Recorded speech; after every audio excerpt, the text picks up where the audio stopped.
Okay, good morning, everybody. And on this snowy day, I'm recording at 11 o'clock on Wednesday, February 12th. And the building is closed, but you can't tell from my background. And that's the sneaky thing about Zoom. With backgrounds, you never know where somebody is. But I'm at home in my Zoom office. And this week's portion is Yitro, and it's the portion in which it is the giving of the Ten Commandments is described. So Baruch atah Adonai Eloheinu melech haolam shekidshanu b'mitzvotav v'tzivanu la'asok b'divrei Torah. So a lot has been said about this portion, Yitro, and if you're in the Eitz Chaim, I wanted to start reading from the fourth Aliyah on page 436, 436, chapter 19 of Exodus. And you'll notice that there's a lot of commentary on this and a lot of below-the-line commentary as well. And we're not going to focus too much on the commentary today because I want to read instead from the Hebrew, and hopefully we'll notice that really the description of what happened at Mount Sinai is really unclear, and then we'll talk about what we think, why we think it's unclear. So we'll read. We're going to read the 19th and 20th chapters. Hopefully, we'll get through it all. And again, we're on page 436. B'chodesh hashlishi letzeit b'nei Yisrael me'eretz Mitzrayim b'yom hazeh ba'u midbar Sinai.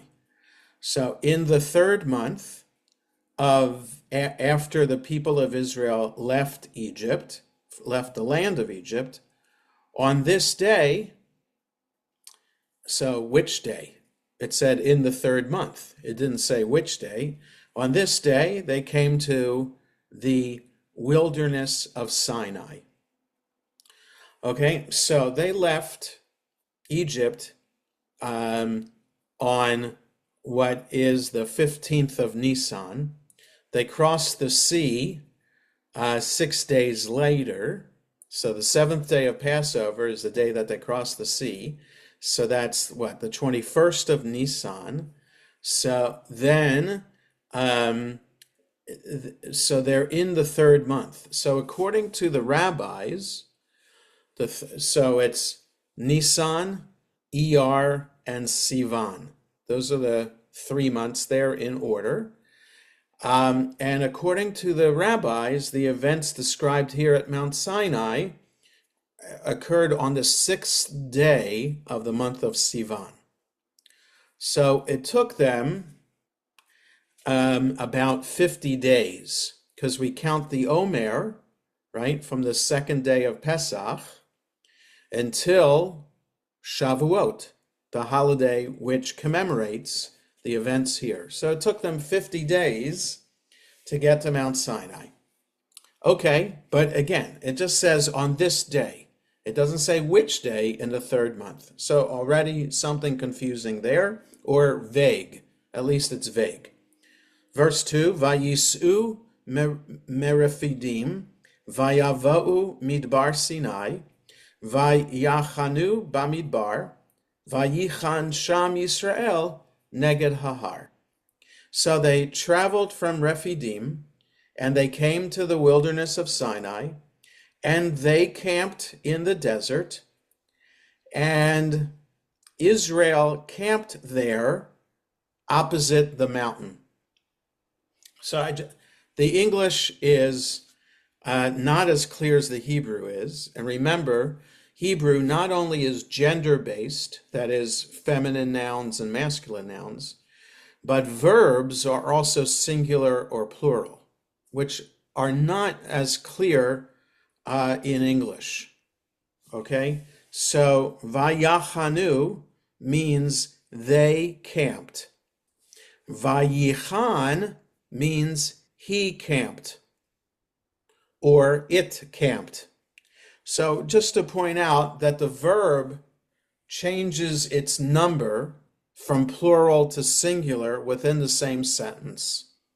Now there's homiletical commentary about that they were all united as if they were one person camped at the mountain ready to receive the Ten Commandments.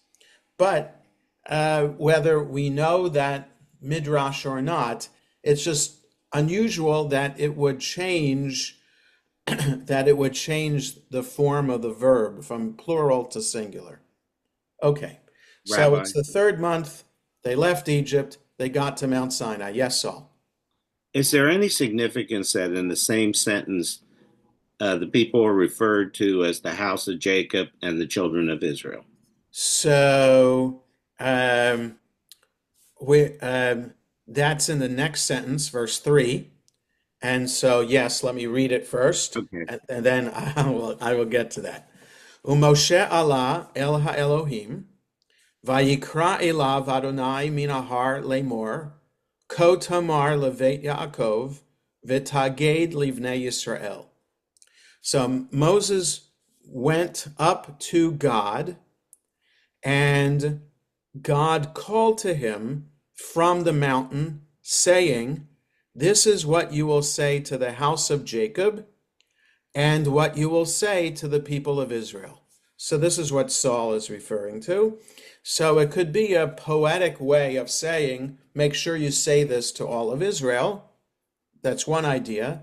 The other idea is that traditionally in the ultra-Orthodox world, boys and girls are separated for education.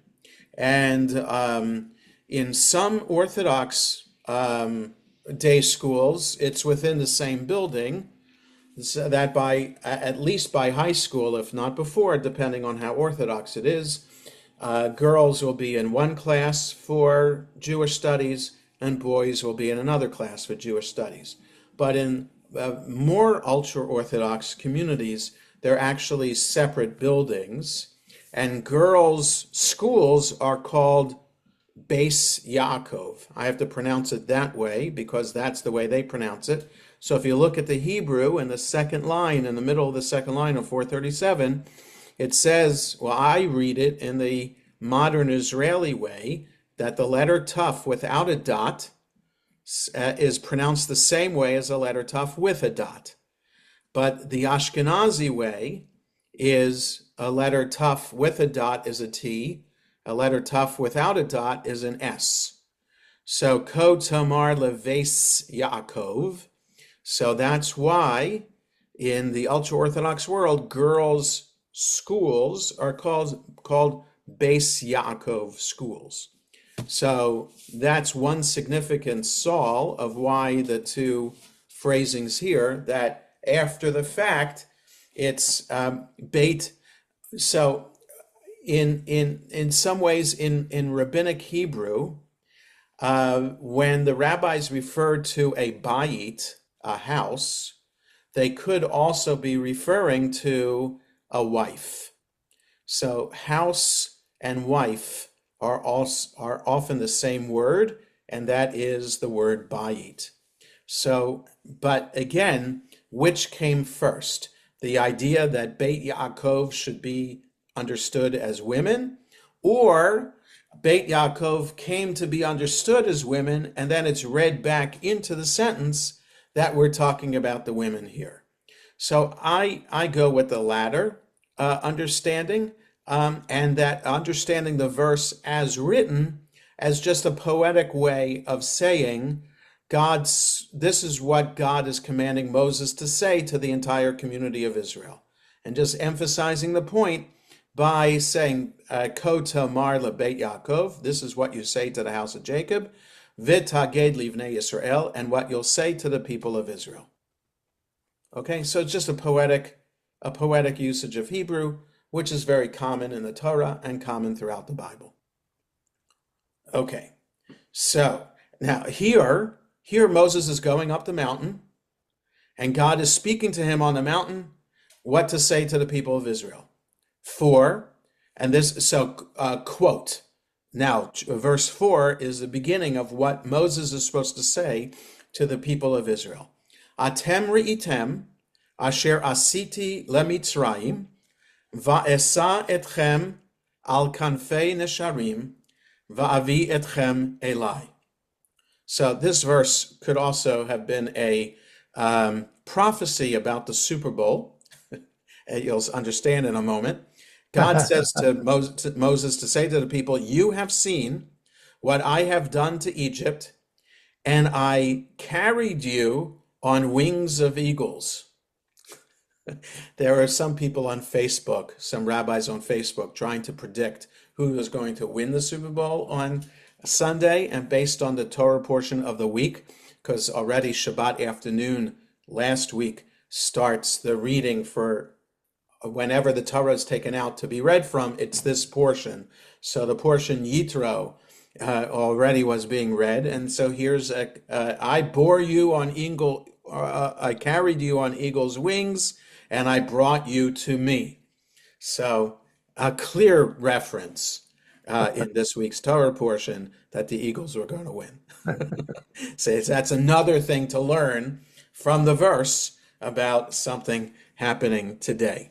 But so this is what God is saying to Moses, verse 4, verse 5, continuing, Ve'ata im shamoa tishma'u bekoli ushmartem et briti v'yitem li segula mikol ha'amim ki li kol ha'aretz.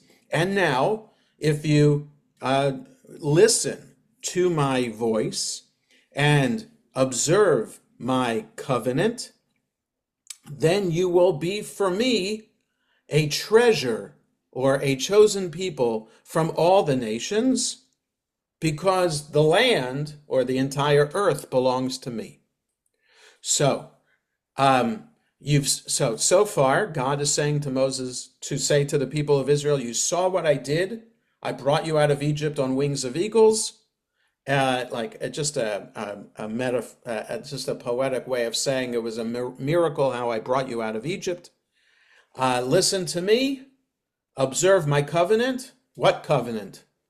We haven't had any covenant yet, but observe my covenant, and then you'll be, for me, a treasured people from among all the nations. And verse 6, Va'atem tihiyu li mamlechet kohanim v'goy kadosh. Ele hadvarim asher tadaber el bnei Yisrael. You will be for me a kingdom of priests and a holy nation. So I think there's a lot of A and B as being the same thing. So Beit Yaakov bnei Yisrael, A and B. Listen to my voice, observe my covenant, A and B. You will be for me a kingdom of priests and a holy nation, A and B. Okay, meaning the same thing. You'll be for me a holy people, end quote. These are the words that you should speak to the people of Israel.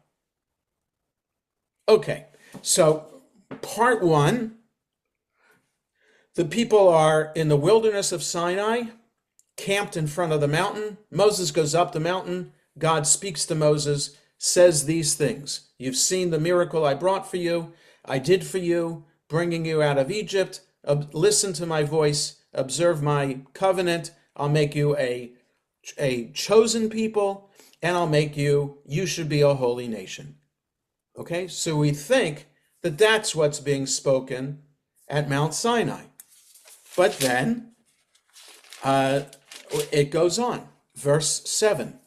Vayavo Moshe, vayikra liziknei ha'am, vayasem lifnehem et kol hadvarim ha'eleh, asher tzivahu Adonai. And Moses came and called to the elders of the nation, and he put before them all these words that God commanded. Well, God didn't command anything. And God is only suggesting, listen to my voice, observe the covenant, then you'll be a treasured nation. What has God commanded? There's nothing that's God has commanded. So what is being talked about here? That all these words that God commanded, was this already the 10 Commandments, which we haven't seen yet, that were then presented? Was it the entire Torah? Because Moses is up on the mountain 40 days and 40 nights, which we haven't read about yet. And if he's up there for 40 days and 40 nights getting the entire Torah, then that makes sense then here in verse 7 that it says all these things that God commanded. But so far, God hasn't commanded a thing. So I'm just saying this to point out how confusing the Torah is so far. So we go on. 8, Vaya'anu kol ha'am yachdav vayomru kol asher diber Adonai na'aseh vayashev Moshe et divrei ha'am el Adonai. And all the people together said, everything that God said, we will do. Now, what people? In verse 7, he's talking to the elders. In verse 8, now it's the whole people. How did the whole people hear? The whole people what did they hear? Maybe, but we don't know that Moses spoke to the people yet. 4 through 6, God is telling Moses what to say. 7, he's talking to the elders. 8, the whole people. So we have to understand that maybe there's something missing in the description, that maybe the elders then taught the people, and then the people. But the Torah doesn't tell us that step. There's a step missing in the process of the telling. Okay, so again, just pointing this out, that careful reading shows that there's some gaps in the text. So everything that God said we will do, and Moses brought these words back to God. These words of the people back to God.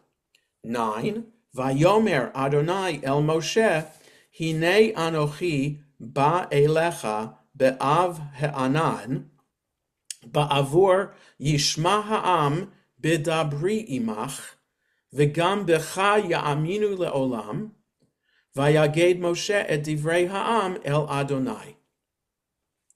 So God says to Moses, I am going to come to you in the thickness of a cloud, in order that the people will hear when I'm speaking to you, when I'm speaking with you, and they will also be loyal to you forever, or trust you forever. And Moses said the words of the people to God. So that you would think that the Torah should say, Vayaged Moshe et divrei Adonai el ha'am, because God just spoke to him, saying, I'm going to be speaking to you from a thick cloud so that people can hear when I'm talking to you. And because I'm talking to you, the people will trust you because they've heard God speaking to Moses. And then we expect the conclusion of that to be, Moses said this to the people. But it says instead that Moses shared what the people said to God. Okay, so that's weird also. What is he sharing to them? Is he sharing that what the people said in verse 8, that everything that God said we will do? But also already in verse 8, he brought those words to God. So what is he bringing to God? I don't have answers to these questions, by the way. I'm just pointing out that careful reading of the Hebrew makes this whole thing confusing. 10. Vayomer Adonai el Moshe, lech el ha'am, v'kidashtam hayom umachar, v'chipsu simlotam. So God says to Moses, go to the people and sanctify them this day and tomorrow, and they should wash their clothes. Now, they're in the wilderness of Sinai. Everybody has to wash their clothes. So maybe they're camped at an oasis where there would be water in order to wash their clothes. Otherwise, how do you wash your clothes in the desert? 11. V'hayu nechonim layom hashlishi ki bayom hashlishi yered Adonai le'enei kol ha'am al har Sinai. And they should be prepared for the third day, because on the third day, God will descend in the eyes of the people on Mount Sinai. How is God going to descend? Is this a reference back to the thick cloud? We don't know. 12. V'hi gebalta et ha'am saviv lemur.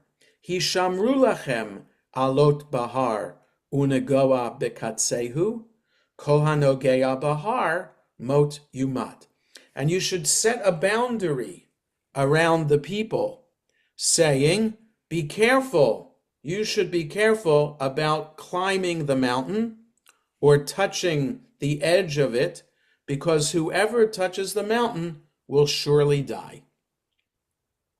13. Lo tiga bo yad, ki sakol isakel o yaro yiyare,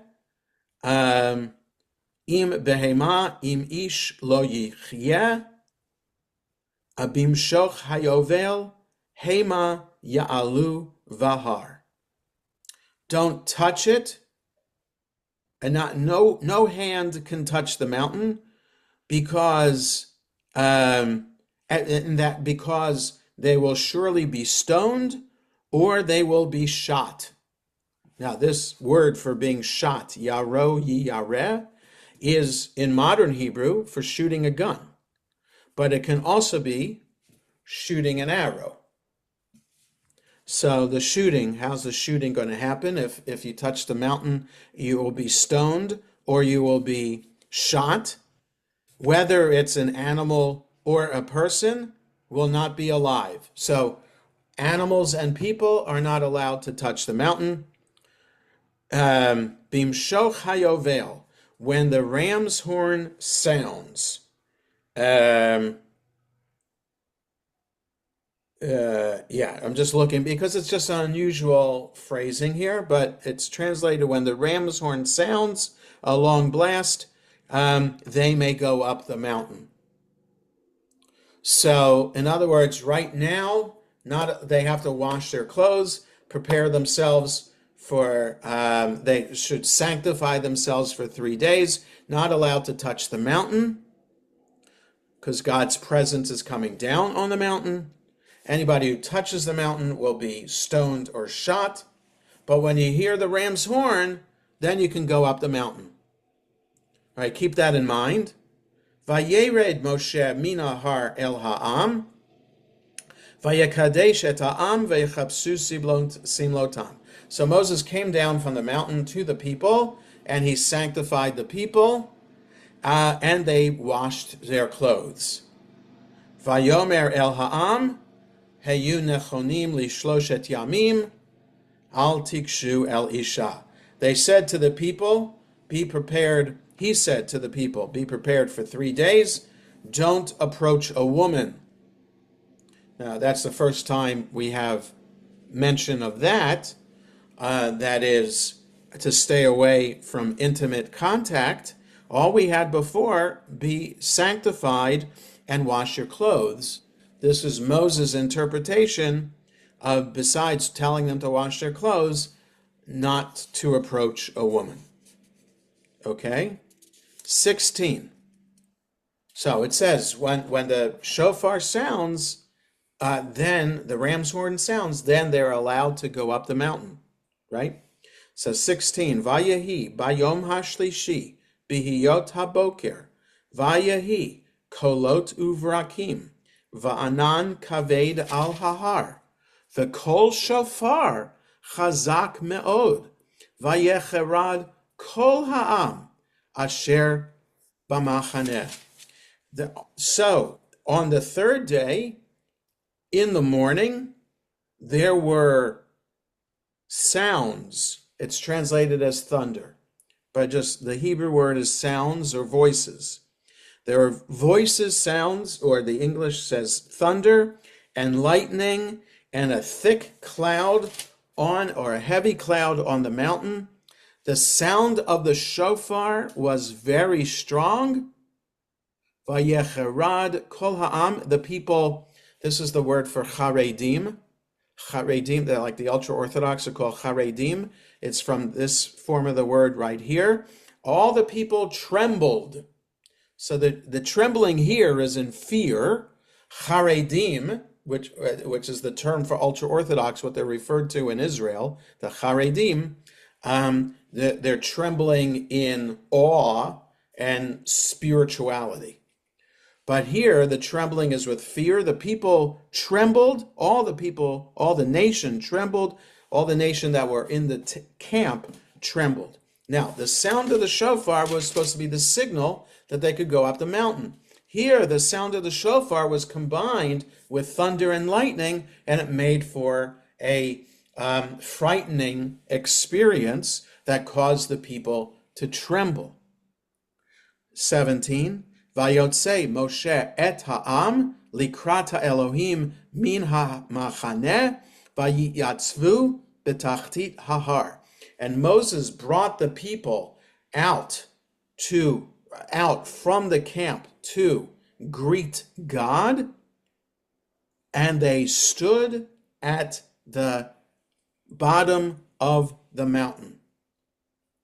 Now, the Midrash on this says betachtit hahar could mean under the mountain.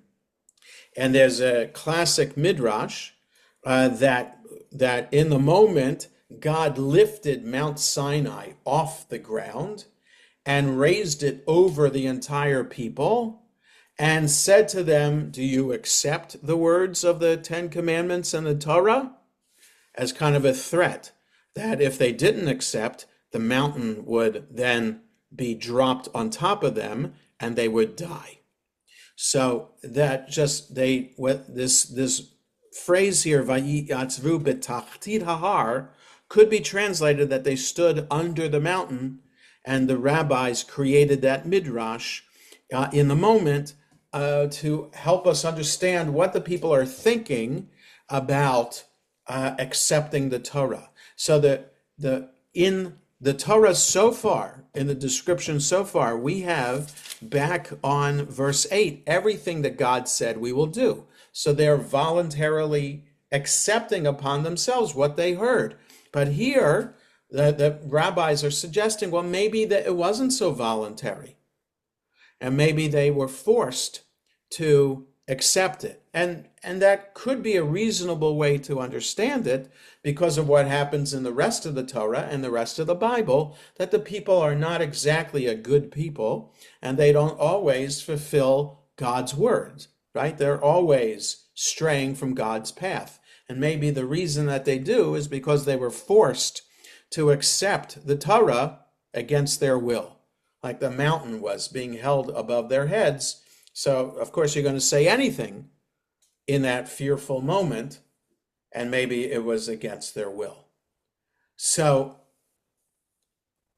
but the straightforward meaning is they hear all these sounds and they see the lightning. So it's thunder, lightning, and shofar sounds, and they're trembling at the foot of the mountain. 18, yes, Lori. I assume that's not the dominant view, that. It is a view, and it is Yeah. an accepted, well, when midrash like this, which is not about deriving Jewish law, but deriving a religious lesson, yeah, it's a standard lens through which we're understanding the Torah. So in other words, anybody who learned Torah in day school or Orthodox yeshiva would know that midrash. And that then when reading the Torah, they're going to be thinking about that midrash and be thinking that maybe the people were not so willingly accepting Torah and that it had to be forced upon them. So it would be something that Orthodox people would understand while reading this, that's the image that will come to mind when reading this verse. Okay. But under that view, is there a point where the Jewish people did accept the Torah? Oh yeah, because because we have the phrase here in verse 8. Anything that in 438, verse 8, all that God spoke, we will do.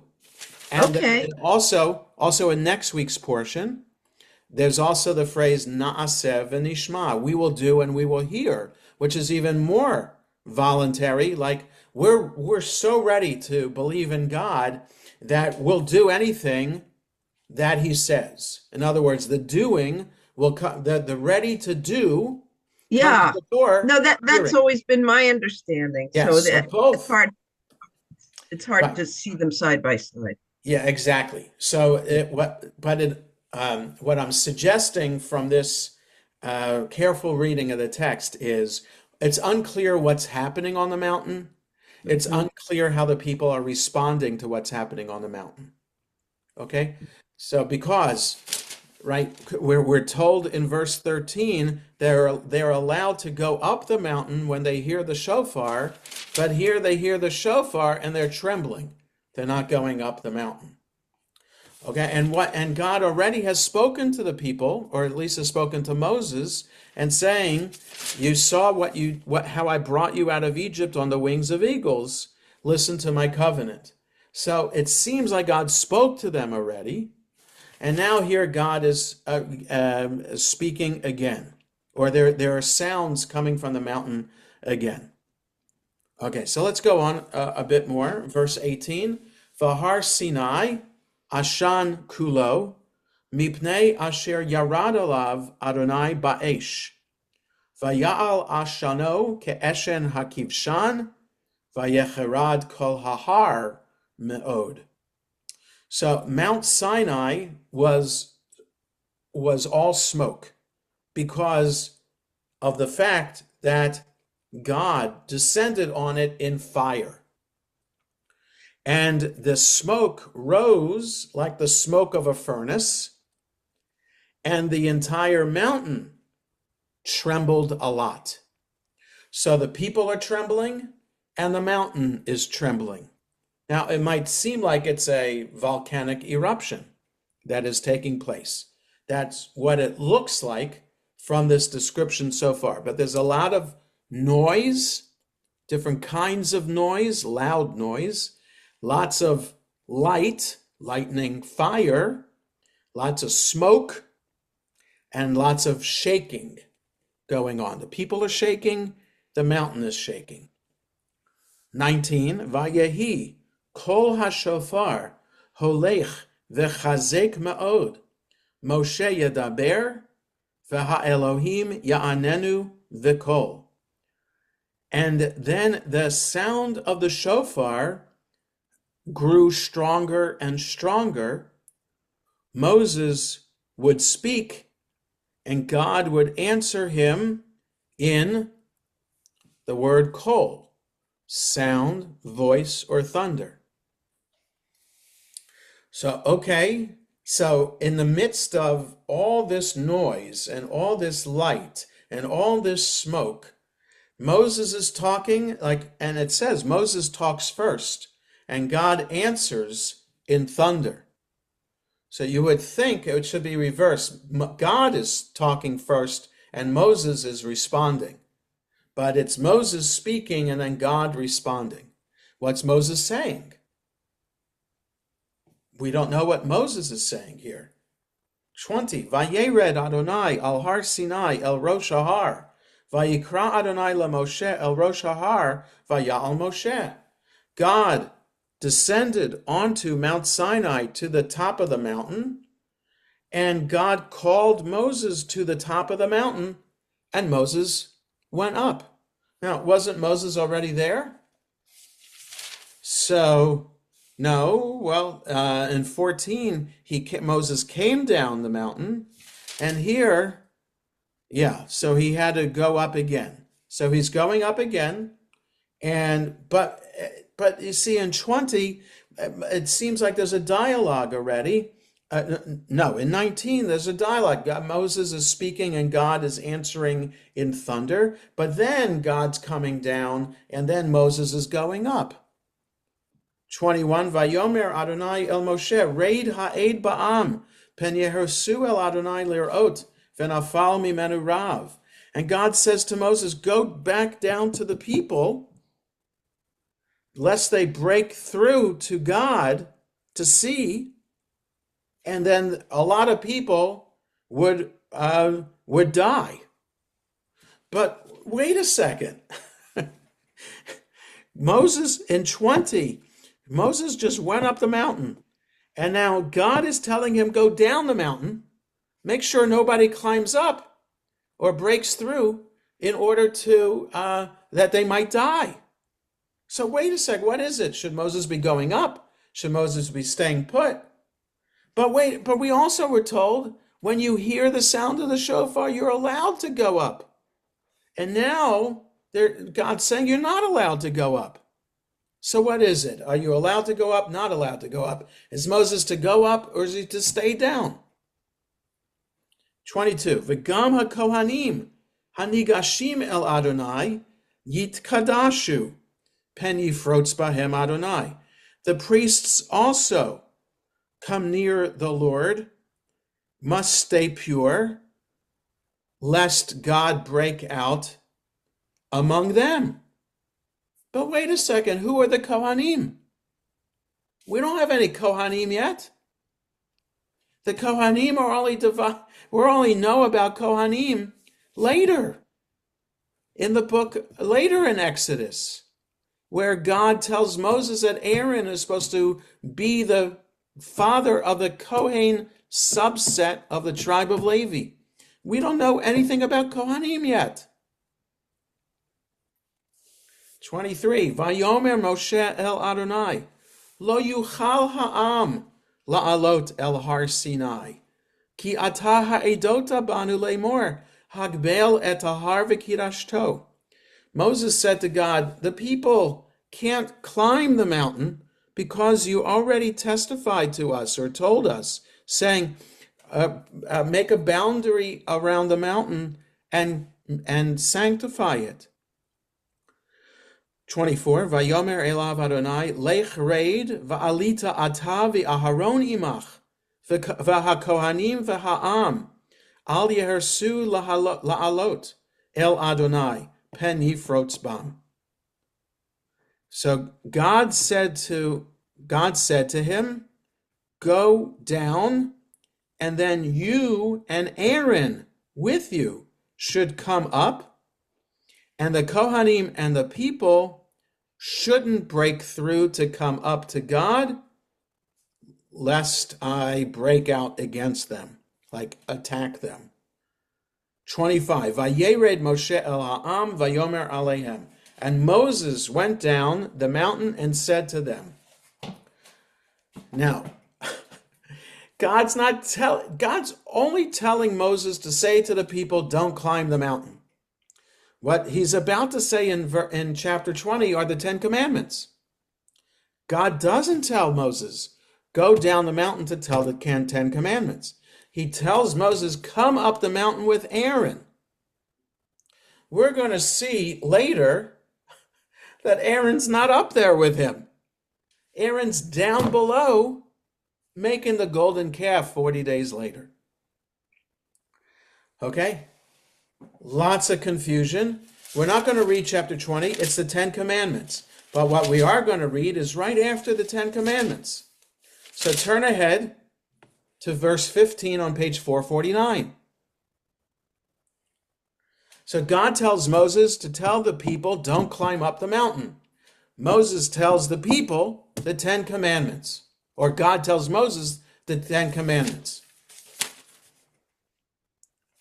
Okay, verse 15. V'chol ha'am ro'im et ha'kolot v'et ha'lapidim v'et kol ha'shofar v'et ha'har ashen v'yar ha'am v'yanu'u v'yamdu merachok. And all the people saw the thunder, or the voice, or the sound, and the torches, or the light, and the sound of the shofar, and the mountain was smoking. The people saw, and they shook, and they stood from afar. 16. Vayomru el Moshe, daber ata imanu, v'nishma'a. Va'al yedaber imanu Elohim, pen namut. And the people said to Moses, you speak with us, and we will listen. God shouldn't speak among us, lest we die. But didn't they just hear God's voice in the Ten Commandments?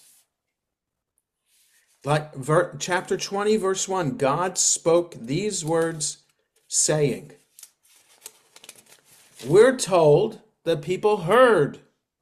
Now, in verse 16, they're telling Moses they don't want to hear, lest they die. But they didn't die, because they're talking to Moses, and they heard the Ten Commandments. But they don't want to hear God's voice, but they heard God's voice.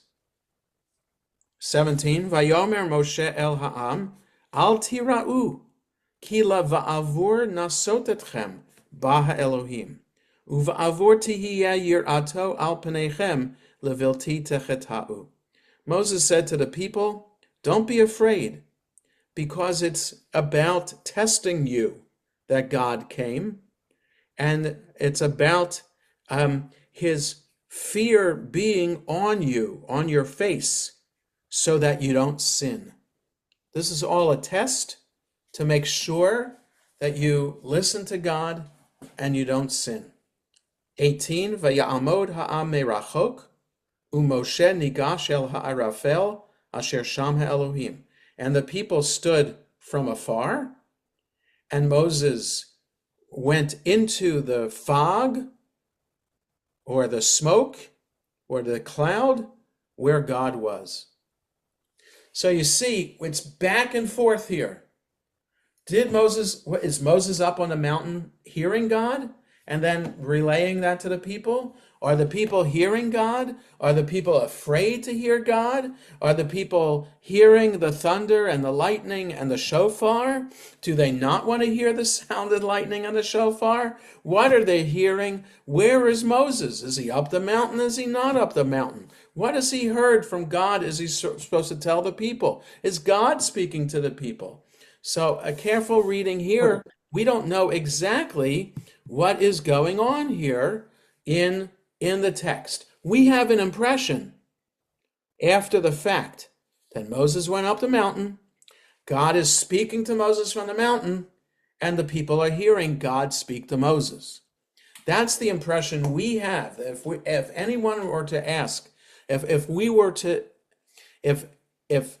anyone were asked to tell what happened at Mount Sinai, that's the way we would explain it, right? Because that's how we've have been taught it. But if we read the words carefully, like we just did, we come away with a very confusing impression. So what I want to say about that is the Devar Torah that came out from JTS today or yesterday, like every week, JTS sends out a Devar Torah. Some of them are written specially now. This one was written by Professor Barry Holtz 6 years ago. So he brings up all this confusion. What exactly is happening here?